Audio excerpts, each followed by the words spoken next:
નમસ્કાર વિદ્યાર્થી મિત્રો, સંસ્કૃતમ યુટ્યુબ ચેનલમાં આપ સૌનું સ્વાગત છે. મુખ્યત્વે આપણે અત્યારે વૈદિકીય સુભાષિત સાહિત્ય ગ્રંથનો અભ્યાસ કરી રહ્યા છીએ. આના પૂર્વના વિડીયોની અંદર આપણે છઠ્ઠા અધ્યાયનું અધ્યયન કર્યું, જેમાં વ્યાયામ, એમની મહત્વતા, વ્યાયામ કોને કહેવો, રાજા વગેરેના ઉદાહરણોથી પૂર્વ સમયની અંદર વ્યાયામ કેવા હતા તેની ચર્ચાઓ કરી અને વ્યાયામનું ફળ, સૂર્ય નમસ્કાર વગેરેનું ફળ શું છે, એનું મહત્ત્વ શું છે, એના ફાયદાઓ શું છે, એ પણ આપણે આગળના વિડીયોમાં જોયા. હવે આ 7મો અધ્યાય જેની શરૂઆત કરવા જઈએ છીએ. મુખ્યત્વે આ 7મા અધ્યાયમાં વાયુ,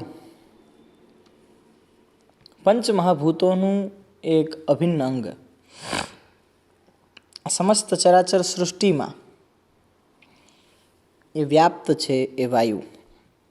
તો એ વાયુનું મહત્ત્વ અને પ્રાણાયામ વગેરેથી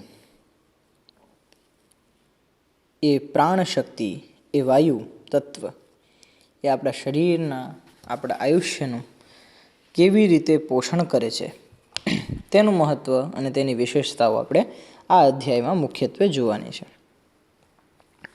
તો સૌથી પહેલો જે ભવિષ્ય પુરાણનો શ્લોક છે એમાં કહે છે, વાયોર્જાતઃ સ્વયં બ્રહ્મા વાયોર્જાતઃ સ વૈ હરિઃ વાયોર્જાતો મહાદેવ સર્વમ વાયુમયમ જગત. કે જે બ્રહ્મા, ત્રિદેવની આપણે વાત કરીએ છીએ, બ્રહ્મા, વિષ્ણુ અને મહેશ, કે જે એક સૃષ્ટિના સંહારક છે, સૃષ્ટિના સર્જક છે, એક સૃષ્ટિના પાલક પોષક છે. તો બ્રહ્મા એ સૃષ્ટિના સર્જક છે. આ સમસ્ત ચરાચર સૃષ્ટિની સંરચના જે કરે છે, આરંભ જેનાથી થાય છે, તે બ્રહ્મા છે. તો એ બ્રહ્માનો જ પુત્ર મનુ, અને મનુના આપણે સૌ વંશજો એટલે આપણે મનુષ્યો કહેવાય છીએ અથવા માનવો કહેવાઈએ છીએ. તો એ કહે છે કે વાયોર્જાત સ્વયં બ્રહ્મા, એટલે વાયુમાંથી જ તે સ્વયં બ્રહ્મા ઉત્પન્ન થયા છે. વાયોર્જાત સ વૈ હરિઃ સહ હરિઃ વૈ વાયોર્જાત હરિઃ હરતીતિ હરિઃ. શું હરે છે? દુઃખમ હરતીતિ, ક્લેશમ હરતીતિ હરિઃ. હરિ શબ્દનો વ્યુત્પત્તિ એવી થાય કે જે દુઃખને હરે છે, નાશ કરે છે, તેવા જે છે પરબ્રહ્મ, પરમાત્મા, ભગવાન સ્વયં વિષ્ણુ નારાયણ, તો એ પણ વાયુમાંથી જ ઉત્પન્ન થયા છે. વાયોર જાતો મહાદેવ, દેવતાઓમાં મહાન જે સર્વશ્રેષ્ઠ દેવ છે એ ભગવાન શિવ. એ ભગવાન શિવ પણ, શંકર પણ, સાંબ સદાશિવ પણ એ સ્વયં આ વાયુમાંથી જ ઉત્પન્ન થયા છે. એટલા માટે જ આ ત્રણે ત્રણ એ આ સૃષ્ટિના સર્જક, પાલક અને સંહારક છે. તો એ ત્રણ જો સ્વયં આ વાયુમાંથી ઉત્પન્ન થયા છે, તો આ સર્વમ, આ જગત જે સંપૂર્ણ જગત છે એ પણ વાયુમય જ છે, વાયુથી આવરેલું છે. અથવા વાયુ આ સમસ્ત જગતની અંદર, ચરાચર જીવ, પ્રાણી, સજીવ, નિર્જીવ તમામની અંદર એ વાયુ રહેલો છે, એવો કહેવાનો સામાન્ય અર્થ છે. ભાવાર્થ જોઈએ તો એવું કહેવા માગે છે કે સ્વયં બ્રહ્મા આ વાયુમાંથી ઉત્પન્ન થયા છે. ભગવાન હરિ, વિષ્ણુ પણ વાયુમાંથી જ ઉત્પન્ન થયા છે, અને મહાદેવ પણ આ વાયુમાંથી જ ઉત્પન્ન થાય છે.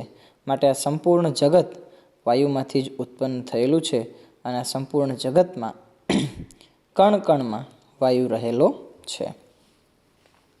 બીજો શ્લોક જોઈએ. આ ચરક ઋષિ ચરક સંહિતાની અંદરથી લેવાયેલું ગદ્યાંશ છે.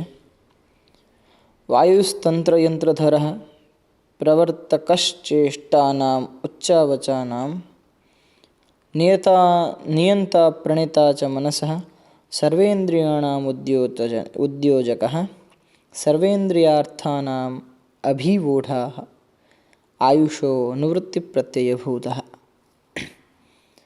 સામાન્ય રીતે અહીં ચરક ઋષિ એવું કહેવા માગે છે, આ જે વાયુ છે એ જ આ આપણું જે સમસ્ત શરીર છે એ શરીરનું નિયંત્રણ કરનાર અથવા શરીરરૂપી જે આ યંત્ર છે એને એ ધારણ કરવાવાળો છે. આ વાયુએ જ આપણા શરીરને ધારણ કર્યું છે. અને આ વાયુ જે છે પ્રવર્તક ચેષ્ટાનામ ઉચ્ચાવચાનામ ઉચ્ચ આવચાનામ છે, એટલે કે નાની મોટી જે કોઈ પણ ચેષ્ટા, જે કોઈ પણ ક્રિયાઓ છે એનો જ આ પ્રવર્તક પ્રવર્તન કરનારો છે, આરંભ કરનારો છે, શરૂઆત કરનારો છે. નિયંતા પ્રણેતા ચ મનસઃ, એટલે કે આપણું જે મન છે એનો નિયામક છે, એને કંટ્રોલમાં રાખનારો છે. પ્રણેતા ચ, અને અહીં ત્યાં જ્યારે આપણે ચંચળ થઈએ તો એને પ્રવર્તન કરનારો, એને વિચલિત કરનારો પણ આ વાયુ જ છે. તો એવું કહે છે કે આ મનની સ્થિરતા અને અસ્થિરતા, ચંચલતા, આ બંનેનો નિયમતા, પ્રણેતા આ વાયુ જ છે. સર્વેન્દ્રિયાણામ ઉદ્યોતક એટલે કે પ્રયત્ન કરવા માટે પ્રેરક. કોઈ પણ ઇન્દ્રિયો છે એને કાર્ય કરવા માટે પ્રેરણા જ્યાંથી મળે છે એ પ્રેરક જે છે એ આ વાયુ છે. અને સર્વેન્દ્રિયાર્થાનામ અભિવૂઢા, એટલે કે બધી જ ઇન્દ્રિયોને પોતાની આપણા મન તરફ લઈ જવા વાળો પણ અભિવૂઢા મતલબ એના તરફ લઈ જવા વાળો પણ આ જ વાયુ છે. આયુષો અનુવૃત્તિ પ્રત્યયભૂત, અને વાયુ એ આપણા સતત આખા જીવનની નિરંતરતાનો સાક્ષી હોય છે. તો આ વાયુની મહત્વતા બતાવી કે આપણા શરીરરૂપી જે યંત્ર છે એની અંદર વાયુ કેવી રીતે કાર્ય કરે છે. કારણ કે મનસા આત્મા મનસા સંયુજ્યતે મન ઇન્દ્રિયેણ ઇન્દ્રિયમ અર્થેન તતઃ પ્રત્યક્ષાદિ જે છે એ પ્રત્યક્ષમ જાયતે પ્રત્યક્ષાનંતરમ અનુમાનાદિકમ. બરાબર, તો એ આપણે પદાર્થ વિજ્ઞાનમાં તમે ભણ્યા હશો. એટલે આત્મા જે છે એ મનને માટે જ્યારે જોડાય છે, મનની સાથે જોડાય છે, મન ઇન્દ્રિયોની સાથે જોડાય છે, અને ઇન્દ્રિય પદાર્થ અર્થની સાથે જ્યારે જોડાય છે ત્યારે પ્રત્યક્ષાદિ પ્રમાણની આપણને સિદ્ધિ થાય છે. તો જોડાવા માટે પ્રેરણા, એક ફોર્સ, એક ગતિ, એક પ્રેરક જે છે એ વાયુ છે, એવું સામાન્ય રીતે અહીં કહેવા માંગે છે. ત્રીજો શ્લોક જોઈએ. વાયુરાયુર્બલમ વાયુર્વાયુર્ધાતા શરીરિણામ વાયુર્વિશ્વમિદમ સર્વમ પ્રભુર્વાયુશ્ચ કીર્તિતઃ.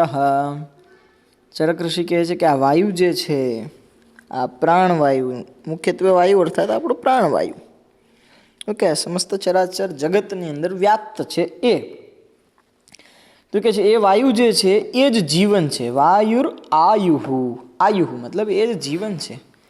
વાયુર્બલમ એ જ શક્તિ છે, એ જ તાકાત છે. વાયુર્ધાતુ બલમ વાયુર્ધાતા શરીરની નામ, એ વાયુ જ શરીરને ધારણ કરનાર છે.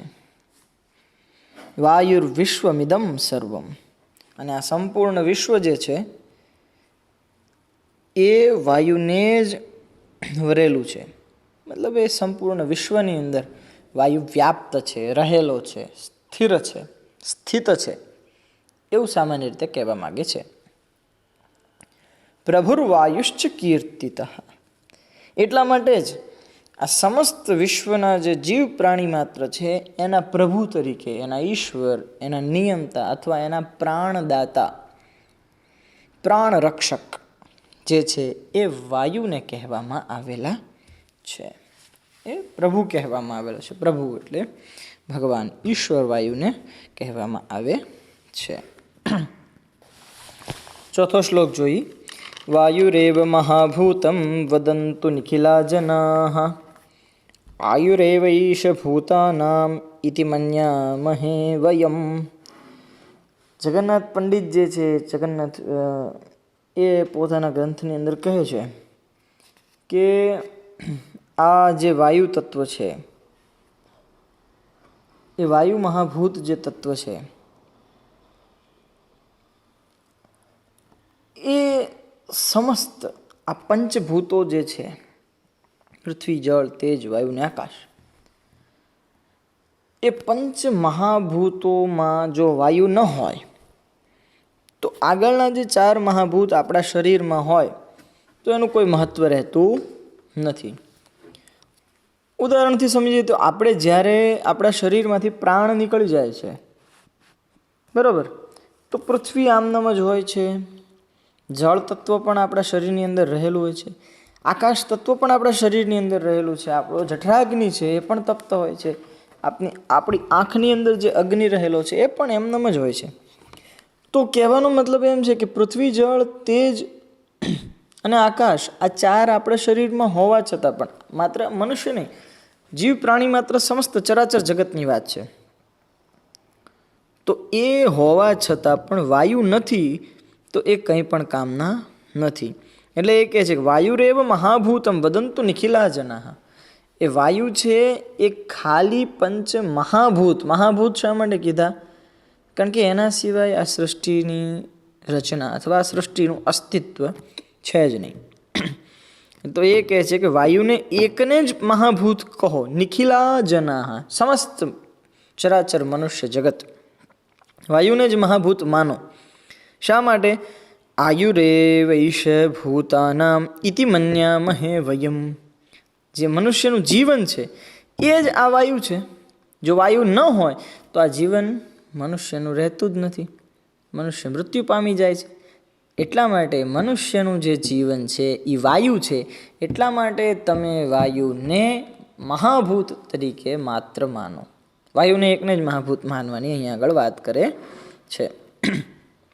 ત્રીજો અને ચોથો મોસ્ટ એમ્પી શ્લોક છે, એ પૂછાઈ શકે એટલે એનું ખાસ ધ્યાન રાખજો. ચોથા શ્લોકની અંદર જોઈએ તો સંધિના 3 પદો છે. વાયુરેવ, વાયુ એવ, વાયુરેવ. ઋત્વ સંધિ છે, સંધિ જાણો જ છો તમે. વાયુ પ્લસ એવ, વાયુરેવ. તો વાયુ એની પાછળ રહેલો વિસર્ગનો રકાર, અને એવમાં એ સ્વર છે એટલે રકાર પ્લસ એકાર, તો રે, વાયુ રેવ, ઋત્વ સંધિ. વાયુરેવ પ્લસ એશ, વાયુરેવૈશ. ઓકે, તો એ જે છે આયુરેવૈશ, તો એ આયુ એવ, આયુરેવ પ્લસ એશ, આયુરેવ પ્લસ એશ. વકારનો આગળ ઉત્તરવર્તી અકાર પ્લસ એશમાં એ, અ પ્લસ એ, ઐ, અકાર ઇકાર એકાર. અહીંયા આગળ થશે વૃદ્ધિ સંધિ. ઓકે, અકાર એકાર ઐકાર, તો સ્વરવર્ણ છે, બરાબર, તો એ સ્વરની અંદર વૃદ્ધિ થશે. તો અકાર પ્લસ એકાર ઐકાર, વૃદ્ધિ સંધિ છે. ભૂતાનામ ઇતિ, અંતિમ જે પદ છે એ ભૂતાનામ ઇતિ, ભૂતાનામ પ્લસ ઇતિ, ભૂતાનામ ઇતિ. મી, મ અડધો જે છે ભૂતાનામ, એમાં જે મ છે એનો મી થઈ જશે, એ સામાન્ય હલ સંધિ છે.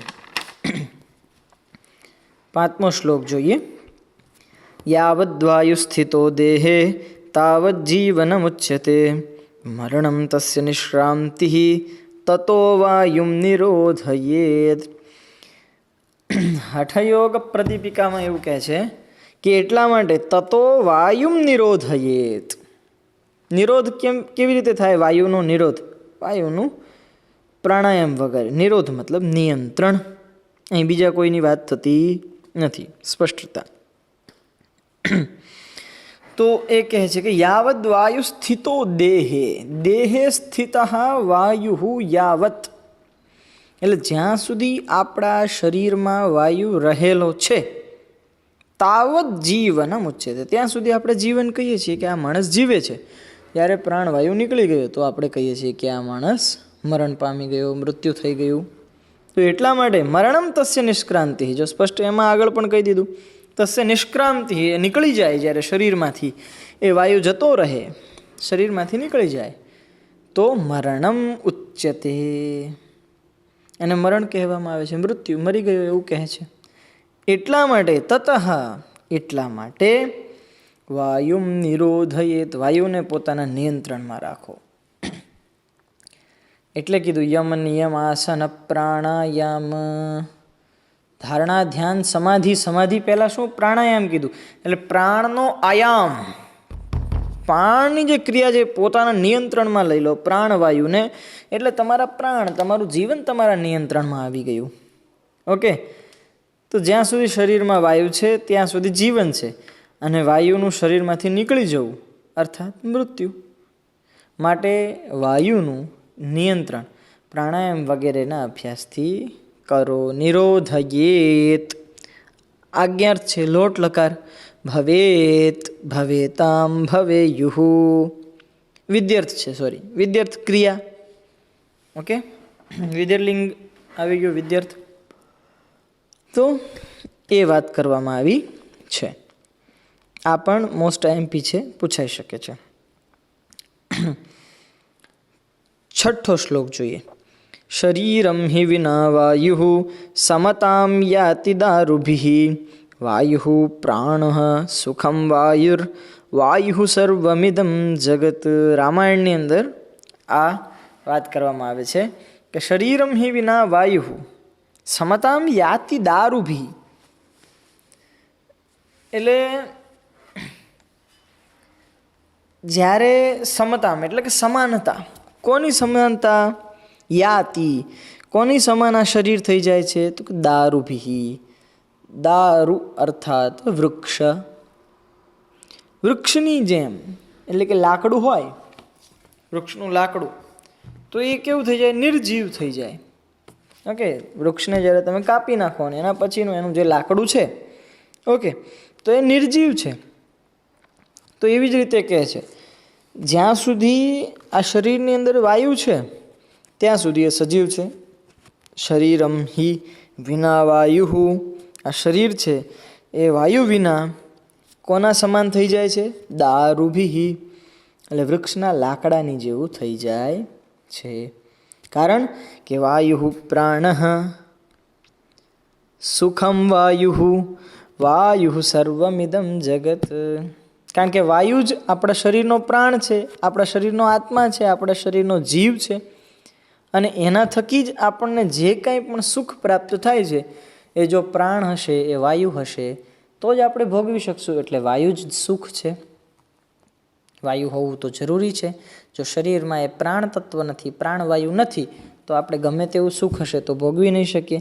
એટલા માટે વાયુ સર્વમિદમ જગત, આ સંપૂર્ણ જગત, ચરાચર જગત છે એ વાયુ જ છે, વાયુમય છે, વાયુથી સંકળાયેલું છે, જોડાયેલું છે, એની અંદર રહેલું છે, એવું કહેવા માગે છે. અથર્વવેદનો આ મંત્ર છે. પ્રાણમાહોતિર્માતશ્વિનમ વાતોહ પ્રાણ ઉચ્યતે પ્રાણમ હ ભૂતમ ભવ્યંચ પ્રાણમ સર્વમિદમ પ્રતિષ્ઠિતમ. અથર્વવેદની અંદર વાત કરે છે, 7મો મંત્ર. જો લૌકિક હોય એને શ્લોકો કહેવાય, અને વેદના જે પદ્યો છે એને મંત્રો કહેવામાં આવે છે. ઓકે, તો આ અથર્વવેદનો મંત્ર છે. હવે આ મંત્રમાં એવું કહેવા માગે છે કે પ્રાણમ આહુ માતરિશ્વનમ, એટલે કે માતરિશ્વા નામના દેવતા જે છે એને પ્રાણ કહેવામાં આવેલો છે, અથવા આ જે પ્રાણ છે એને માતરિશ્વા નામના દેવતા કહેવાય છે. અને જો વાતો હ પ્રાણ ઉચ્યતે, એટલે કે એ જે વાત છે એ વાયુ છે એને માતરિશ્વા નામના દેવતા તરીકે ઓળખવામાં આવે છે. પ્રાણે હભૂતમ ભવ્યંચ પ્રાણે સર્વમ પ્રતિષ્ઠિતમ. અને એ જે પ્રાણવાયુ છે એની અંદર જ ભૂતમ ભવ્યમ, ભવ્યમ મતલબ ભવિષ્ય, ભૂતમ મતલબ ભૂતકાળ. અહીં ભૂત પ્રેત વગેરેની કોઈ વાત નથી. અહીં એ પ્રાણે સપ્તમી એક વચનનું રૂપ છે, રામે જને. ઓકે, તો એ પ્રાણની અંદર જ તે ભૂતમ ભૂતકાળ, ભવ્યંચ ભવિષ્યકાળ પણ, અને વર્તમાન કાળ, અત્યારે વર્તમાનમાં જે સર્વમ જગત, અત્યારે વર્તમાનમાં જે સંપૂર્ણ જગત છે એ પ્રતિષ્ઠિતમ, એ રહેલું છે. એટલા માટે એ પ્રાણ સર્વશ્રેષ્ઠ છે એવું આ 7મા મંત્રની અંદર કહેવા માગે છે. 8મું કૌશિતકી ઉપનિષદ જે છે એની અંદર જોઈએ. કૌશિતકી ઉપનિષદ બહુ શ્રેષ્ઠ ઉપનિષદ છે 108 ઉપનિષદોની અંદર. યાવદસ્મિન શરીરે પ્રાણો વસતિ તાવદ આયુઃ, એ કૌશિતકી ઉપનિષદની અંદર કહેવા માંગે છે કે યાવદ અસ્મિન, યાવત એટલે કે જ્યાં સુધી, અસ્મિન એટલે કે આ આપણા શરીરે, શરીરમાં, સપ્તમી એકવચન, ઓકે, શરીરે પ્રાણો વસતિ, વસતિ એ કયું રૂપ છે? તીતઃ અંતિ વસતિ, વર્તમાન કાળ પરસ્મય પદ એકવચન અન્ય પુરુષ. જ્યાં સુધી આ આપણા શરીરમાં એ પ્રાણ, એ પ્રાણવાયુ વાતો તિષ્ઠતી વસતી રહે છે, તાવત જીવનમ, તાવત આયુઃ, ત્યાં સુધી આપણું જીવન છે. આયુઃ આયુષ્ય છે, આપણું જીવન છે. એ નીકળી જાય છે એટલે પૂરું. ઓકે, મેં પહેલાં કીધું એમ કે આ સમસ્ત આખા 7મા અધ્યાયમાં મુખ્યત્વે પ્રાણવાયુ એનું મહત્ત્વ વર્ણવવામાં આવ્યું છે. પ્રાણવાયુનું શું શું મહત્ત્વ છે અને કયા કયા શાસ્ત્રોમાં એનું કેવું કેવું વર્ણન કરવામાં આવ્યું છે આપણે જોઈ રહ્યા છીએ. 9મો આપણે શ્લોક જોઈએ. યેન જીવતિ જીવો યમ નિર્જીવો યમ વિના ભવેત સપ્રાણ ઇતિ વિખ્યાતો વાયુ ક્ષેત્રચર પરઃ. બહુ શ્રેષ્ઠ વાત કરી દીધી. યેન જેના વડે, જીવતિ જીવ અયમ, જેના વડે આ જીવ જીવી રહ્યો છે, આ જીવ, આ આત્મા જીવતી જીવે છે. ઓકે, જેનાથી આ શરીરમાં રહેલો આત્મા જીવંત રહે છે. અને નિર્જીવો યમ વિનાભિવ, અને જેના વગર આ આત્મા કેવો થઈ જાય છે? નિર્જીવ, જીવ વગરનો થઈ જાય છે. આ શરીર જે છે એ નિર્જીવ થઈ જાય છે, આત્મા વગરનો થઈ જાય છે. એ પ્રાણવાયુ જે છે એ ક્ષેત્રચર, ક્ષેત્રચર એટલે શરીરની અંદર, શરીર રૂપી જે આપણું ક્ષેત્ર છે એની અંદર સતત ચરવાવાળો, મતલબ કે સતત વિચરણ કરવાવાળો આ વાયુ છે. અને એ વાયુ પરહ એટલે કે શ્રેષ્ઠ છે.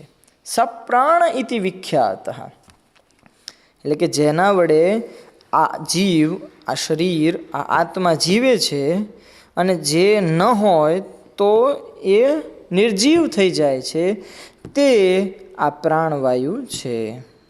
તે તત્વ, એ મહાભૂત પ્રાણવાયુના નામથી વિખ્યાત છે. અને એ પ્રાણવાયુ ક્ષેત્રચર પરહ, એ આપણા શરીરની અંદર સતત વિચરણ કરનાર છે. અને એ વાયુ સર્વશ્રેષ્ઠ છે. પ્રાણવાયુ સર્વશ્રેષ્ઠ. 5 વાયુ છે ને, પ્રાણ, અપાન, વ્યાન, ઉદાન અને સમાન. તો એ 5 વાયુમાંથી આ પ્રાણવાયુ જે છે એ શ્રેષ્ઠ છે એવી વાત કરવામાં આવે છે. 10મો શ્લોક જોઈએ. સુષુમ્ણયા બ્રહ્મરંધ્રમારોહ્યત્યવરોહતિ જીવ પ્રાણ સમારૂઢો રજ્વામ કુલ્હાટિકો યથા. અહીં ઉદાહરણથી આપણને સમજાવે છે. રજ્વામ કુલ્હાટિકો યથા. રજ્વા એટલે કે રજ્જુ. જેમ પેલો આપણે ઘણી વખત જોઈએ છીએ કે દોરી ઉપર અલગ અલગ કરતબ કરવામાં આવે. તમે કદાચ કોઈએ ખબર હોય તો ગવર્મેન્ટ એક્ઝામ્સની અંદર ફોરેસ્ટની એક્ઝામ આપો કે આર્મી કેમ્પની અંદર આર્મી સિલેક્શનની એક્ઝામ હોય તો પહેલાં દોરડા ચડાવડાવે. એક દોરડું હોય એમાં 16 ફૂટ ઉપર ચડવાનું, બરાબર. અને એ અમુક સેકન્ડ્સ અથવા અમુક તમને મિનિટ્સ આપે અને 3 ટ્રાય હોય. એની અંદર તમારે 16 ફૂટ કે 26 ફૂટ સમથિંગ કંઈક હોય છે એટલું તમારે ઉપર ચડવાનું હોય છે. ઓકે, તો એ કહે છે, અથવા મલખમ જે કરતા હોય બધા, જિમ્નેસ્ટિક જેને કહીએ, તો એ જિમ્નેસ્ટિકવાળા જે લોકો છે એ આ બધી કસરતો કરતા હોય છે. તો એ સમજાવે જેમ કોઈ એક રમતવીર હોય અથવા એક કોલ્હાટી એટલે કે એક દોરડાથી જે પોતાની ગેમ રમત રમે છે તેઓ રમતવીર, બરાબર. એ સ્પષ્ટ એક કહીએ ને કે આ શાસ્ત્રીય શબ્દ છે કોલ્હાટી, એટલે કે જે વ્યક્તિ મલ્લ યુદ્ધમાં અથવા મલખમ વગેરે ઉપર જે કસરત કરનારો વ્યક્તિ છે તે એ જેવી રીતે રજ્જુની ઉપર એટલે કે દોરડાની ઉપર ચડે છે અને ઉતરે છે, એવી જ રીતે આ જીવ પ્રાણ સમારૂઢો, એ આ જીવ છે એ પણ પ્રાણના માધ્યમથી એટલે કે આ પ્રાણવાયુના માધ્યમથી આપણા અંદર રહેલો જે જીવ છે, આપણી અંદર રહેલો જે આત્મા છે એ આ પ્રાણની ઉપર આરૂઢ થઈને એની ઉપર બેસી અને સુષુમ્ણા નાડીના માધ્યમથી, 3 નાડી છે ને, ઈડા, પિંગળા અને સુષુમ્ણા, તો એ સુષુમ્ણા જે નાડી છે એનાથી આરોહતી અને બીજું શું આવશે? આરોહત્યવરોહતી, આરોહતી અવરોહતી, એટલે સુષુમ્ના નાડીના માધ્યમથી એ વાયુ પ્રાણવાયુના ઉપર બેસી અને આરોહતી ઉપર જાય છે. ક્યાં સુધી જાય છે? તો કે બ્રહ્મરંધ્ર સુધી. સુષુમ્ણયા બ્રહ્મરંધ્રમ આરોહતી, બ્રહ્મરંધ્ર સુધી આરોહણ કરે છે. અવરોહતી, અને ફરીથી પાછી નીચે અવરોહણ કરે છે, ફરીથી નીચે આવે છે જીવ. તો એ રસ્તો છે. તો એ કહે છે કે એ સુષુમ્ના નાડીથી બ્રહ્મરંધ્ર સુધી જવા માટે આ જીવને, આ આત્માને આ પ્રાણવાયુ ઉપર આરૂઢ થવું અનિવાર્ય છે.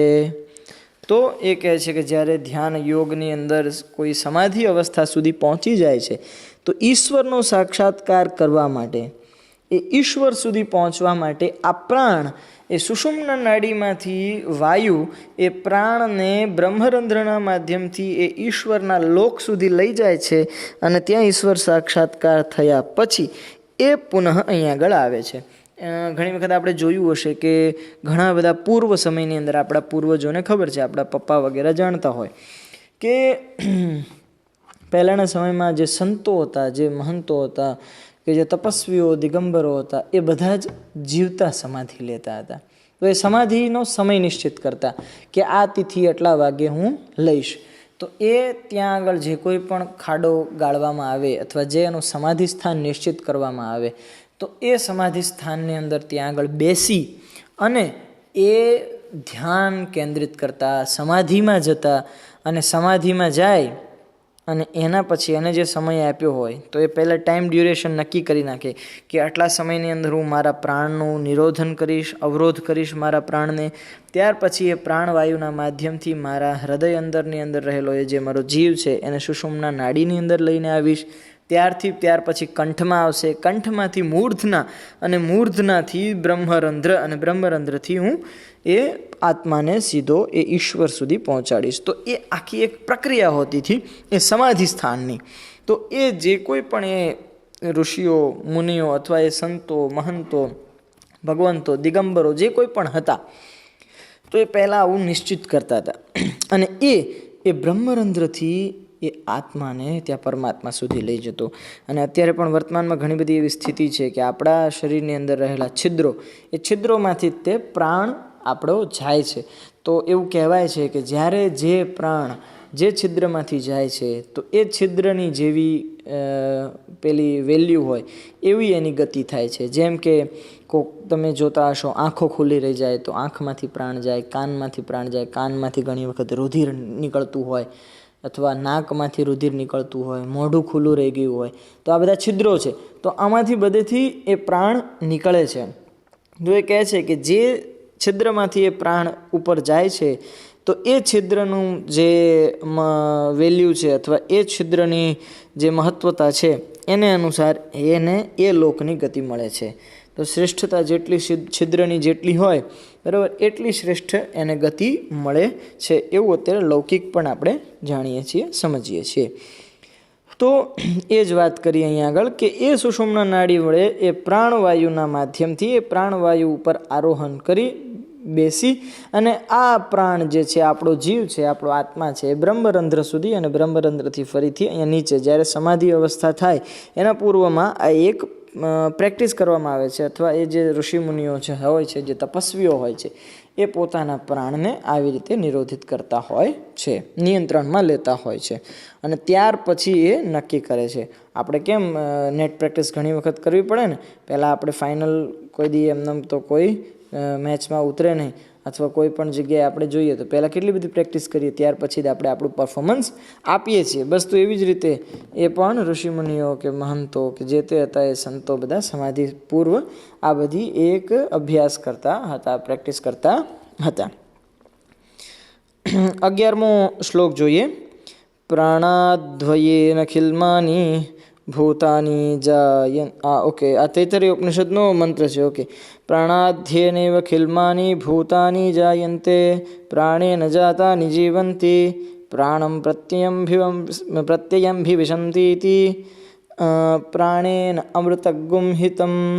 એ આખી એક અમૃતગુંહિતમ એ એક અંતિમ પદ્ય આમાં નથી લીધેલું. તો એ તૈત્તરીય ઉપનિષદની અંદર કહે છે, પ્રાણાદ્યેતૈવ ખિલ્માની ભૂતાની જાયન્તે ખલુ ઇમાની ખલ્વિમાની. અહીંયા આગળ આ સંધિ છે. પ્રાણાદ એવ ખલુ ઇમાની ભૂતાની જાયન્તે. તો એ તૈત્તરીય ઉપનિષદની અંદર આ સૃષ્ટિની ઉત્પત્તિને માટે કહે છે કે આ જીવ સૃષ્ટિ એ પ્રાણમાંથી જ ઉત્પન્ન થાય છે. ઇમાની ભૂતાની, ઇમાની એટલે અહીંયા આગળ જે આપણને ચરાચર જગતની અંદર દેખાય છે, પંચમહાભૂતોથી ઉત્પન્ન થયેલી જે સૃષ્ટિ છે, એ જીવ સૃષ્ટિ પ્રાણમાંથી તે જાય છે. પ્રાણેન જાતાની જીવંતી. અને પ્રાણવાયુથી જે ઉત્પન્ન થયેલી સૃષ્ટિ છે એ પ્રાણવાયુથી જ જીવે છે. જીવંતી બહુવચન છે, સમસ્ત ચરાચર સૃષ્ટિની વાત કરે છે, કોઈ એક વ્યક્તિની વાત નથી કરતા. તો જાતાની મતલબ જેનો જન્મ થયો છે, જે ઉત્પન્ન થયેલી છે, તે આ સમસ્ત સૃષ્ટિ એ પ્રાણેન એવ જીવંતી. આ પ્રાણ તત્વથી તે આ પ્રાણવાયુથી જ જીવે છે. પ્રાણમ પ્રયંત્યભિસંવિશંતીતિ. તો એ આ પ્રાણ છે પ્રત્યભિસંવિશંતી એટલે કે આ પ્રાણની અંદર જ એ અંતે પ્રત્યયમ અભિસંવિહંતી સંવિશંતી એટલે આ પ્રાણ તત્વ છે, એ પ્રાણ તત્વની અંદર જ અંતે આ જીવ સૃષ્ટિ સમસ્ત ચરાચર જગત એ વિલીન થઈ જાય છે, નાશ પામે છે. એટલે આ પ્રાણ તત્વથી જ ઉત્પન્ન થાય છે, આ પ્રાણ તત્વ થકી જીવે છે, રહે છે, અને આ પ્રાણ તત્વમાં જ અંતે એ વિલીન થઈ જાય છે, નાશ પામી જાય છે. પ્રાણં દેવા અનુપ્રાણંતે મનુષ્યા પશવશ્ચ યે પ્રાણો હિ ભૂતાનામાયુ તસ્માત સર્વાયુષમુચ્યતે. તૈત્તરીય ઉપનિષદની અંદર આગળની કારિકામાં એ કહે છે કે એટલા માટે આ પ્રાણ જે છે એ દેવા અનુપ્રાણંતી. દેવતા, મનુષ્ય અને પક્ષીઓ આ પ્રાણને અનુગામી અનુરૂપ થઈ અને પોતાનું જીવન જીવે છે. અનુપ્રાણંતી, અનુપ્રાણંતી મતલબ એને અનુરૂપ પોતાનું જીવન જીવે છે. કોણ કોણ? તો મનુષ્યા પશવશ્ચ યે એટલે કે જે આ સમસ્ત ચરાચર સૃષ્ટિની અંદર દેવા, મનુષ્યા અને પશવ, પશુ પક્ષીઓ, મનુષ્યો કે દેવતાઓ, આ બધા જ જે છે એ પ્રાણને અનુરૂપ આ જે વાયુ છે એને અનુરૂપ જ પોતાનું જીવન અનુપ્રાણંતી જીવે છે. અને પ્રાણો હિ ભૂતાનામ આયુઃ. અને એ પ્રાણવાયુ જે છે એ જ આ સમસ્ત જીવ પ્રાણી માત્ર, એ મનુષ્ય હોય, દેવતા હોય કે જીવ પ્રાણી માત્ર છે, એ બધાનું આયુઃ આયુષ્ય છે, જીવન છે. તસ્માત સર્વાયુષમુચ્યતે.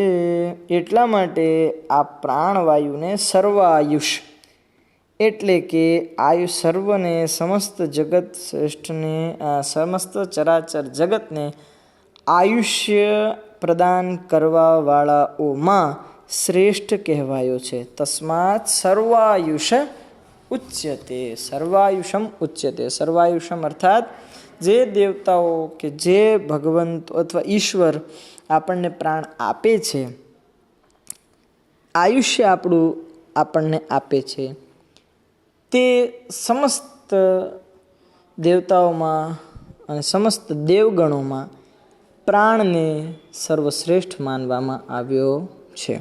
ઓકે, તો અહીં સુધી આપણે રાખીશું. પ્રાણની આ સમસ્ત વ્યાખ્યાઓ આપણે સમજી.